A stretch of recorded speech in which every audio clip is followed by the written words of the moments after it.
philanthropists of modern day. Great man with the name Mr. Edmond J. Safra. Many of you would have heard of him. Safra has his name associated to many different projects all over the world. Chesed projects, educational projects, research projects. Let's explore a few of the highlights of the famous priest's life. His name was Edmond Jacob Safra, and he was born in August 1932. I believe he passed away on the 3rd of December in the year 1999, just right at the end of the 20th century. He was a Lebanese-Brazilian billionaire banker and a philanthropist of Syrian descent. He continued his family tradition of banking, let's say, in Brazil and Switzerland, and was married to a woman of the name Lily Watkins from 1976 until he passed away. I believe it's reported he died in a fire that attracted wide media interest, and I think it's reported over here on Wikipedia, it states that, I'll quote over here, and was judicially determined to be due to arson. That's what's said over here. He had great faith. He believed that constructing and renovating synagogues was important places where there was a potential for a Jewish community to flourish. And synagogues around the world bearing his father's name testify, let's say, to this commitment. Many of these were built in the world's major Jewish centers, but he also helped to build synagogues in more remote communities, such as in Manila and also in Kinshasa. I think 500 years after the last synagogue was built in Madrid, he actually constructed a new one. He also helped renovate and enlarge synagogues in areas like Amsterdam, Istanbul, Naples, Budapest, Rhodes, and Vienna.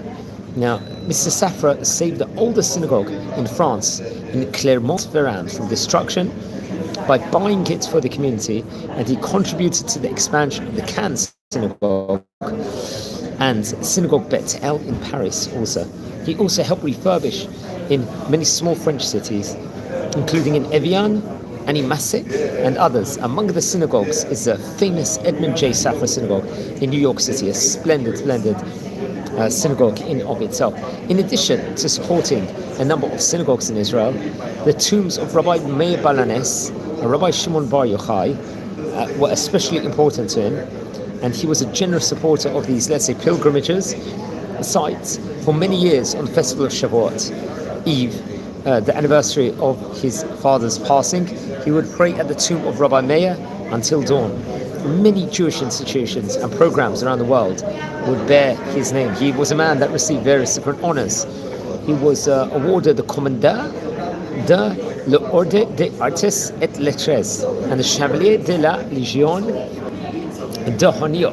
I believe these were two accolades he received by the French government, for example. He was honored as a commander of the Order of Merit of the Grand Duchy of Luxembourg and a commander of the Order of Rio Branco of the government of Brazil, respectively. Let's explore a few of the highlights of the famous philanthropist's life, because much can be said within regards to this great person, and many of you would have seen much of the work that was associated with him.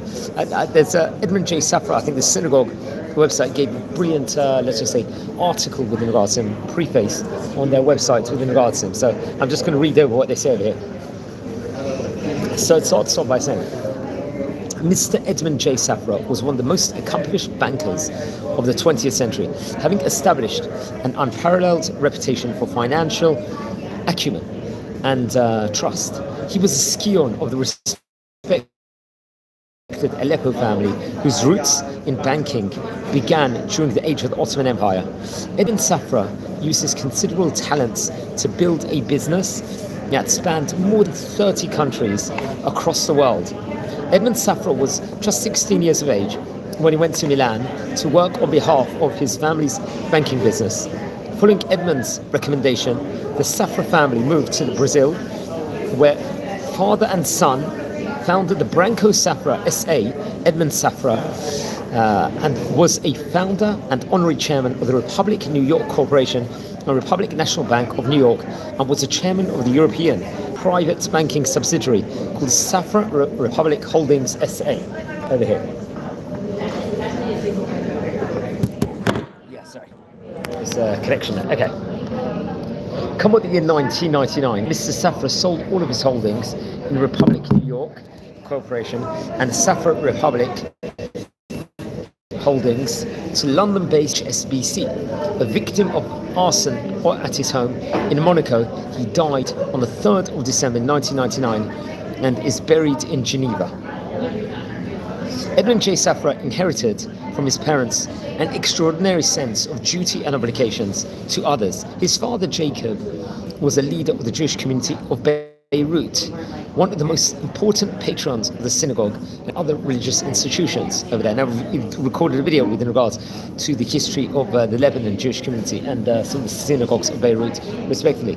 In addition to a generous supporter of the less fortunate, Jacob Safra himself, having inherited, let's say, a long-standing family tradition of philanthropy, imparted to his son the lesson of leading by personal example. Although he died when he was young, Edmond Safra always remembered accompanying his mother. Although she passed away when he was very young, Edmond Safra always remembered accompanying his mother. His mother's name was Esther, on her regular visits to the poor and sick in Beirut, learning the importance of charity and compassion with those in need. We see how important kindness actually was imbued into him. Now, his character was molded in his early life. He continued to think of philanthropy as a solemn responsibility and a privilege, never a burden. This sense of duty permeated all aspects of his life. The head of worldwide banking empire with thousands of employees and billions of dollars in assets. Every minute of Edmond Safra's day was incredibly valuable. Yet over the years, he devoted an enormous amount of time and energy to helping others in countless ways. His humility leading him to almost never take any personal credit.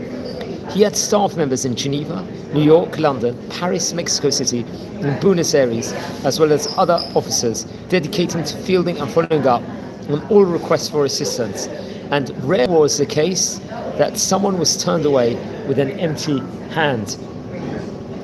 He actively searched for people who needed his assistance, rather than simply waiting for them to come to him, by regularly calling his friends in other cities and asking them to find worthy causes for him to support. Mr. Edmond J. Safra is remembered worldwide as a kind and noble benefactor who was always available to those who called on him in the hour of need and whose generosity was virtually unmatched. Edmond Safra's faith was an essential part of his everyday life.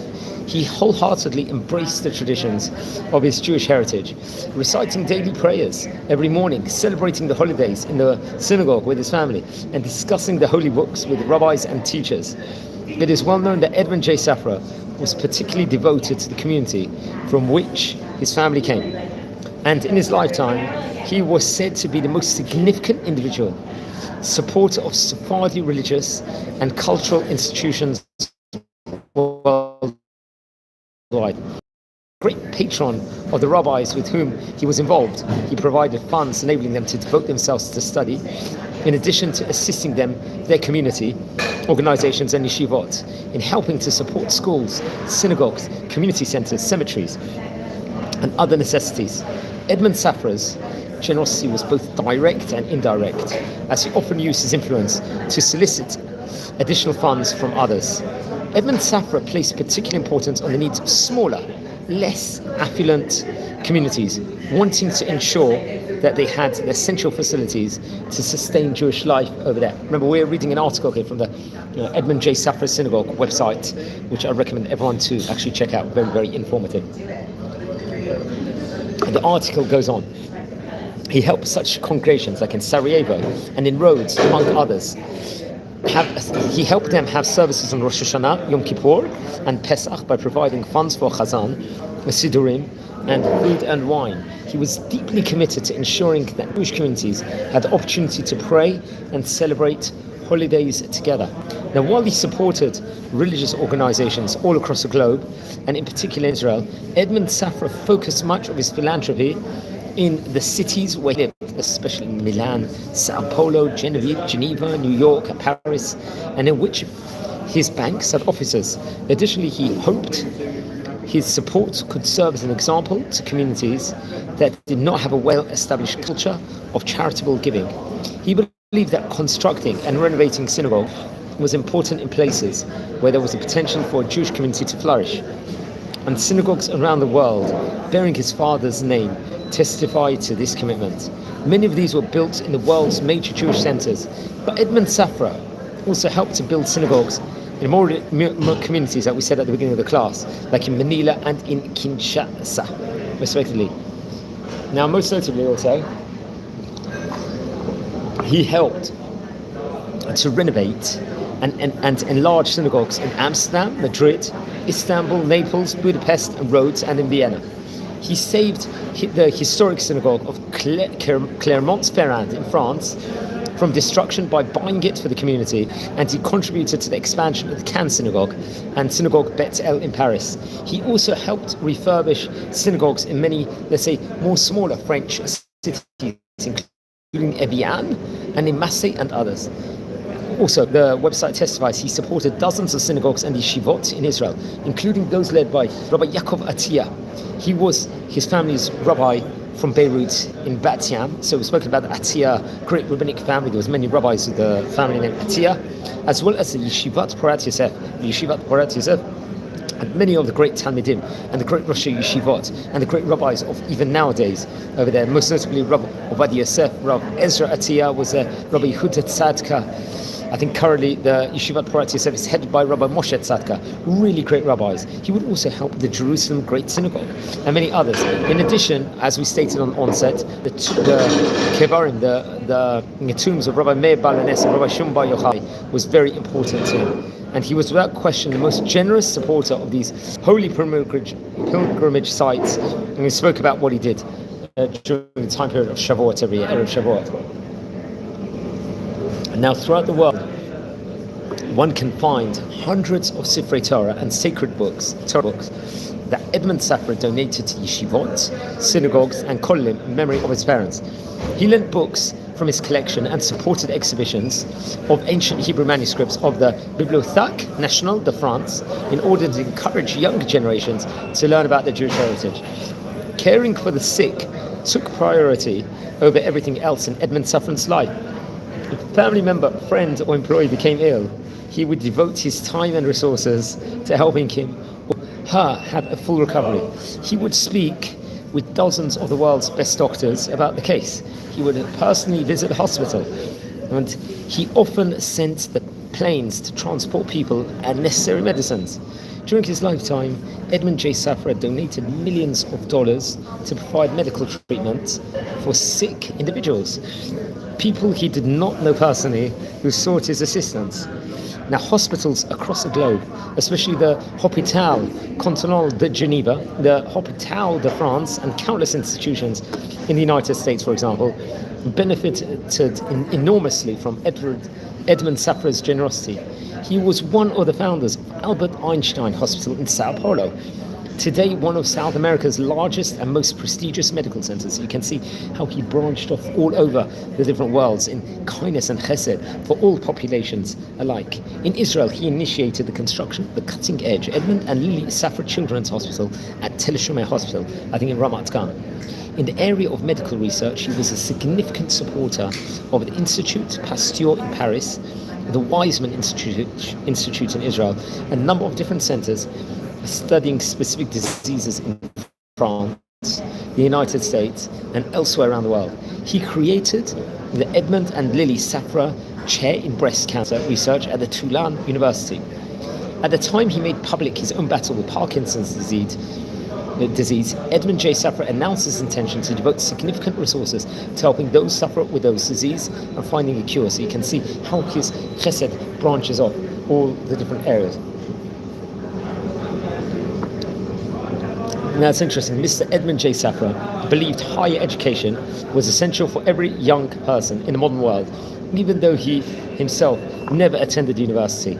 Understanding that the highest form of philanthropy is helping people be able to provide for themselves.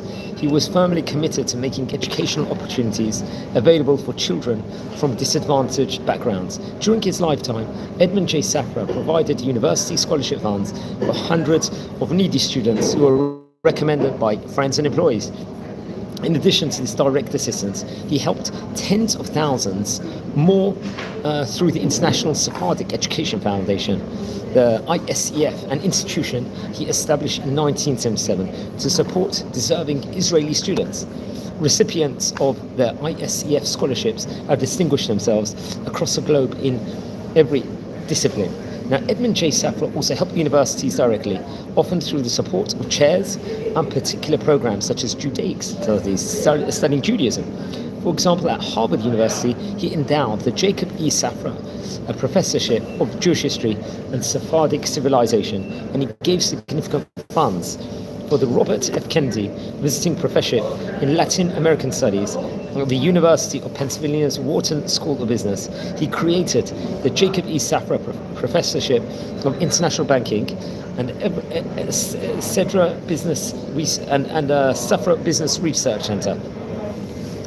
He was a significant benefactor of the American University of Beirut, and he was awarded honorary doctorates by the Hebrew University of Jerusalem and Yeshiva University, where he established a Jacob E. Safra Institute of Sephardic Studies over there for his ongoing support of those institutions. Remember, we've spoken about various educators that were part of the Sephardi faculty of Yeshiva University. With respect to younger children's education, Edmond Safra directed most of his support to four Jewish community schools, particularly those that had the potential to encourage Jewish continuity. He was especially devoted to schools in the cities where he lived. For example, he founded Ecole Girsa. This was Geneva's first and largest Jewish school.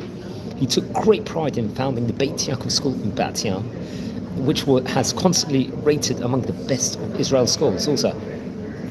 He made major contributions to the national, cultural and religious life of the State of Israel, including building Safra Square in Jerusalem, a place we visited on this channel over here on various occasions before. He purchased Einstein's 1912 manuscript of the special theory of relativity and donated it to the Israel Museum, and he also provided funds for this museum to be deconstruct, transport, preserve, reassemble, and display the historic, let's just say, or a synagogue of Suriname. He was a founding member of the Israel Philharmonic Orchestra's International Board of Governors, a founder of the Israel Museum, and a large-time supporter of Yad Vashem, so we can see the great philanthropist work he did. Also in Israel, he generously supported institutions providing welfare services to the less fortunate, as well as a variety of organizations serving children with special needs. Recognized worldwide for his philanthropy, Mr. Safra was named Commandant de l'Ordre des Arts et des Lettres and Chevalier de la Légion, the honor by the French government. The commander, as we stated this on onset, also the Commander de l'Ordre de Mérite by the Grand Duke of Luxembourg, and Commander de l'Ordre by the government of Brazil. He was recognized worldwide for his philanthropy. Mr. Safra was named the Commander de l'Ordre des Arts et des Lettres and the Chevalier de la Légion. Yeah, so we mentioned this just right now over here. Mr. Safra created a major philanthropic foundation to ensure that the needy individuals and organizations will continue to receive assistance and encouragement for many years to come. He passed away, obviously, we said in 1999, and under the chairmanship of his beloved wife, Lily, the Edmond J. Safra Philanthropic Foundation draws continuing inspiration from its founder's life and values. That's what's stated before. Let's talk about the famous synagogue of his, because we're using the website over here. Edmond J. Safra Synagogue in New York. It was, I think it opened its doors in March 2003. And remember, he's been part of many hundreds of organizations affiliated to synagogues, as we stated before. We're just keying this one because synagogue over here, because it's a spectacular synagogue in its own right, the structure and everything else, and I'm using the information on him from this website, so I think it will be opportune time to speak about the synagogue. So the Edmond J. Safra Synagogue has become the communal center that its namesake imagined it will be. The synagogue offers regular religious services, including daily minyanim, daily and nightly learning programs, liturgy studies, and daily Tehillim readings. Moreover, the synagogue has become a prominent social, cultural, and educational center, having hosted conferences and lectures, parenting and cooking classes, single events, children programs, and a variety of cultural and educational events over here. The Edmond J. Safra Synagogue is located in Manhattan on the 63rd East Street also, and the congregation is comprised of many families, let's just say from a medley of Middle Eastern backgrounds, and it is prepared to welcome all those interested in worshipping with this new vibrant Jewish community. I'm reading over what the website itself over here. I think the synagogue currently, this one we're speaking about, is headed by Rabbi Shlomo Farki. Very interesting enough, and I'll give just a background about him, because I like to, whenever we do a class over here exploring the history or the current situation of these places, and so that we've done many thousands of classes already on Sephardic history, I like to see what's actually going on currently in the places. Who is the rabbinate over there? So the main rabbi there is Rabbi Shlomo Farki, obviously a world-renowned speaker, actually known from England, his time when he was an educator, I think, in Asia Torah. He's known for his magnetism and his personable style. He was born in Israel and raised in the Syrian community of Deal, New Jersey, in a home saturated in Torah, Chesed, and tradition. Remember, we've actually, on this series, we cover the history of various different great Sephardic rabbis, and we've already spoken about maybe 70 or 80 great Syrian rabbis, and I think a couple of the rabbis we spoke about had a family named Farhi. You know, he studied in top yeshivot, including Rabbi Tzvi Kaplan, the Mir and Likud, and obtained his rabbinical ordination from the Jerusalem Kollel of Rav Yitzchak Berkovitz, a place we visited on this channel before, based in Sanhedria. Rabbi Farki built cutting-edge education programs as Next, JTAG, and H schools, which obviously it's many thousands of young Jews in the United Kingdom, helping them find their direction in their lives. He's the founder and director of Chazak, a Sephardic educational organization over there, and was the director of the Jewish Leadership Foundation, whose mandate is to identify and nurture future leaders from Jewish communities worldwide. Now, this organization, Chazak, most certainly, I've got a cousin also that's working there currently for several years. And so that's very interesting. He's obviously living in New York now. And his wife's name is Rabbanit Chana, and they've got, I think they've got a son and I think 5 daughters, if I'm not mistaken, also. I think the assistant rabbi of this place at the moment is someone named Rabbi Eliel Mizrahi, obviously a graduate of the yeshiva of Flatbush. He attained, I think he attended Yeshivat Mikdash Melech in Jerusalem. Remember, Yeshivat Mikdash Melech is based in Ramat Shlomo. Once again, this is a place we visited on this channel also, and we had the privilege of recording with several rabbis from Yeshivat Mikdash Melech. He would go on to study Kolel Yechadei Dat and leadership of Rav David Yosef. And what's interesting is, we actually had on this channel Rav David Yosef's Chatan, I think his name Rav Yechiel Barda, if I'm not mistaken. He gave us a few messages also on the channel. He was also part of the Kollel of Hacham Baruch and the Rabbi Yaakov Benaim Shlita, where he would receive his zmicha. And I think in 2014 he taught at his alma mater, this is what the things, and which obviously inspired him to strive for excellence and truth. I think in 2018 he would go on to become the assistant rabbi of Edmond J. Safra Synagogue in New York, providing counsel, spreading Torah, local communities, and so on and so forth. I think his wife's name is Rabbanit Frida also. So let's explore a bit more within regard. There was a famous event that once happened, I think at the time period of the inauguration of the Edmond J. Safra Synagogue. This is his synagogue, and there was an article that was written, I think, on October the 1st in the year 2003. I'm just quoting, this would have been about nearly 4 years after he passed away, the great philanthropist. I'll quote what the article says. It relates over about the day of the inauguration of the synagogue. During his lifetime, and it also encapsulates the greatness of Edmond J. Safra. During his lifetime, Edmond J. Safra provided much needed philanthropy to Jews everywhere, and his generosity widely recognized within the Sephardic community. This is an article from 22 years ago. Mr. Safra's vision in establishing the Jacob E. Safra Institute of Sephardic Studies at Yeshiva University in memory of his late father was indeed an historic event for Sephardim. Before his death in December 1999, Mr. Safra initiated a building project in the 63rd East Street for the Sephardic community, guided by Mr. Safra's wife, Mrs. Lily, who spearheaded the project after her husband's death. Construction of the Edmond J. Safra Sephardic Synagogue on Manhattan's Upper East Side was completed in December 2002 under the religious guidance and supervision of a rabbi named Dr. Eli Abadi. Jeff Keel, also, who was a personal representative of Mrs. Safra, and Les Bohm, an associate of Mr. Safra. Mr. Safra's dream of thriving Sephardic presence in New York City became a reality when the newly dedicated Edmond J. Safra Synagogue officially opened its doors in March 2003. It was under the spiritual leadership of Rabbi Dr. Abadi, ordained at the YU-affiliated Rabbi Isaac Elchanan Theological Seminary, a graduate of Yeshiva College and the Bernard Revel Graduate School of Jewish Studies. Rabbi Dr. Abadi, who also earned, let's just say, an MD, was also a long-time consultant to Mr. Safra. The Edmond J. Safra Synagogue hosted the Hanukkah Beta Knesset on December the 8th, 2002. A key date this is. Speakers included Rabbi Dr. Abadi, Dr. Norman Lamb, another famous person, Chancellor and former President of University, I think, who offered the keynote presentation, and the Rishon LeZion at that point in time, the chief rabbi, Rabbi Eliyahu Bakshi Doron. Remember, Rabbi Bakshi Doron, I think, passed away on Yutet Nisan in the year 2020, about 5 years ago, from the coronavirus report over. Also, Israel, he was at that point in time Israel's chief rabbi, Sephardic chief rabbi. Also, the mayors attended.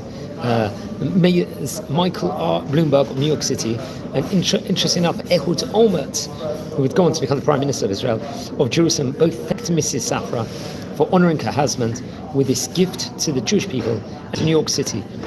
Interesting enough. Now, the synagogue, let's just say, that the synagogue the Safras envisioned was to be of timeless and elegant beauty.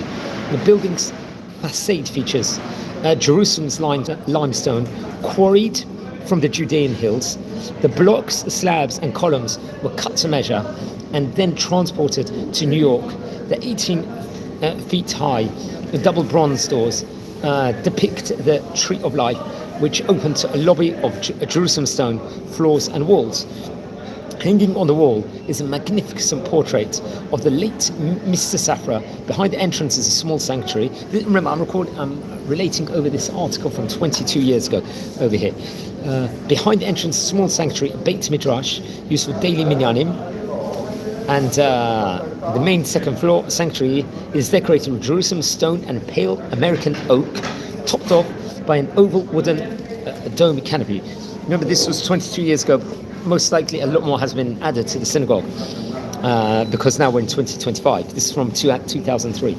Edmond J. Safra, now it's just repeating some information about Edmond J. Safra to conclude the class. Born in Beirut, Lebanon, into the banking family, Mr. Safra and his family embraced Torah education and its values. Mr. Safra supported many Jewish causes, often giving anonymously or in honor of his father and mother. But through the dedication of his widow, Lily, Edmond's charitable deeds live on via the Edmond J. Safra Philanthropic Foundation. Rabbi Abadi and his wife, Rabbinate Esti, have provided a warm and welcoming environment in the synagogue. The synagogue has hosted an array of events, including a meeting of the Yeshiva University Sephardic Council of Overseers. That's what this was just taken from an article from the year 2003. This article was within regards to him.